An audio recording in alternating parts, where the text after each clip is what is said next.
What if you were stuck on the tallest tower, 2,000 feet above the ground? You look down and the world below looks like a miniature toy set. Cars are the size of ants, trees are dots. You're standing on a tiny platform at the top of an abandoned television tower with your best friend. You came here to face your fears, to prove something to yourself. Sudden sound of metal snapping, ladder falling. Then the ladder beneath you collapses. Metal pieces tumble down, crashing onto the desert floor 2,000 feet below. Now you're trapped. No phone signal, no way down. Miles from civilization. Just you, your friend, and a platform barely big enough for two people. This is your worst nightmare, and your survival is anything but guaranteed. A climb that went wrong. Let's go back to how you got here. You and your best friend drive into the California desert. She convinced you to do this. It'll help you heal, she said. We'll conquer this together.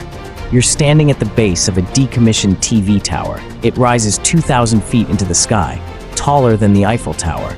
It's been abandoned for years, rusting in the desert. Warning signs are everywhere. No trespassing, danger of death. But your friend insists, we can do this. You start climbing. Each step sends vibrations through the structure. Your hands grip rusty metal rungs.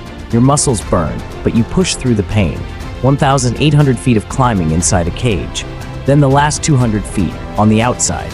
No protection, just you, the ladder, and a 2,000-foot drop. Finally, you reach the top. The platform is tiny, barely 6 feet across, but the view is breathtaking. You did it. You're on top of the world. You complete what you came here for. You celebrate with your friend. Then you prepare to climb down. The moment everything changes. Your friend steps onto the ladder first. You hear the metal creak. Then it happens. The entire ladder section tears away. 200 feet of metal plummets to the ground. Your friend grabs the platform edge. You lunge forward, grabbing her arms, pulling her back to safety. You both collapse on the platform, hearts pounding. You look down. The ladder is gone. The nearest intact section is hundreds of feet below, impossible to reach.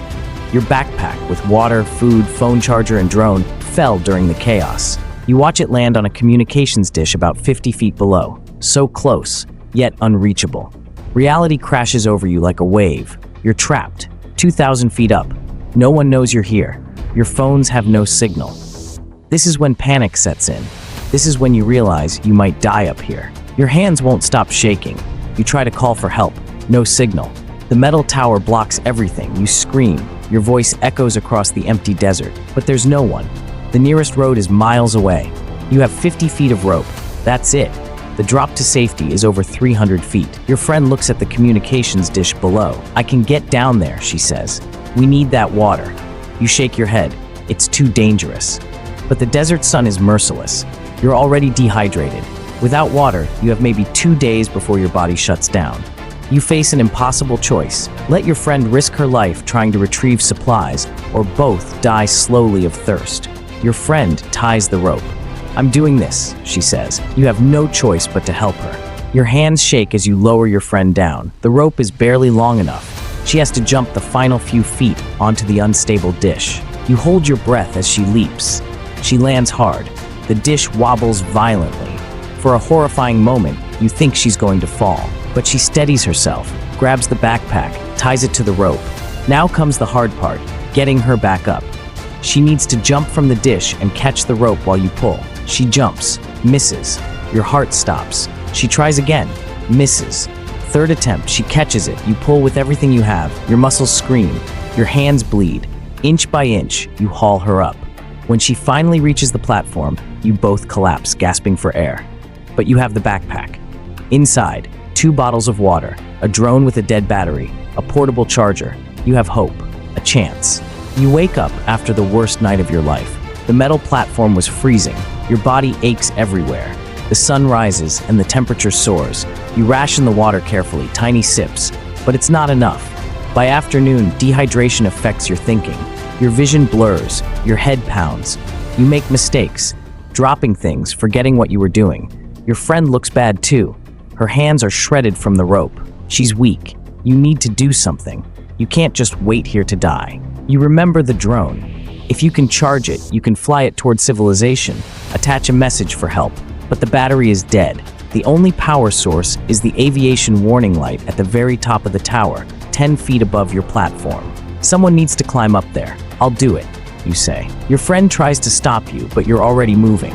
You climb above the platform onto the narrow tower peak. Every gust of wind threatens to knock you off. You reach the light. Your hands shake as you connect the charger.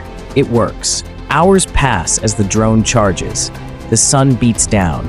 You're dizzy, confused. You look at your friend. She's talking to you, encouraging you. "We're going to make it," she says. But something feels wrong. You notice details you didn't before.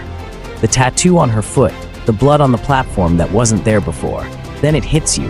When she jumped for the rope during that third attempt, she didn't catch it. She fell back onto the communications dish, and she didn't get back up. You've been alone this entire time. Your dehydrated brain created her presence to help you cope with the isolation and terror. She's been dead for over a day, and you've been talking to yourself. The loneliness crashes over you. You're truly alone, injured, hallucinating, and running out of time. But you can't give up. Not now. The drone is finally charged. You attach a desperate message and launch it toward a diner you can barely see miles away. You watch it fly, your last hope disappearing into the distance. Then you see it. The drone gets hit by a passing truck on the highway, destroyed. You collapse. It's over. You're gonna die up here.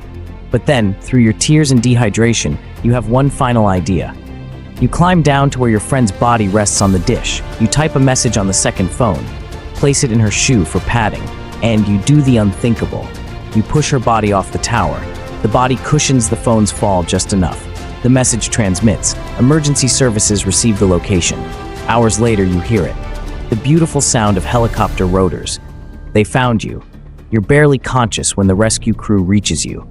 Dehydrated, injured, traumatized, but alive. They lift you off that platform, away from the nightmare. You survived, but your friend didn't. So what if you were stuck on the tallest tower?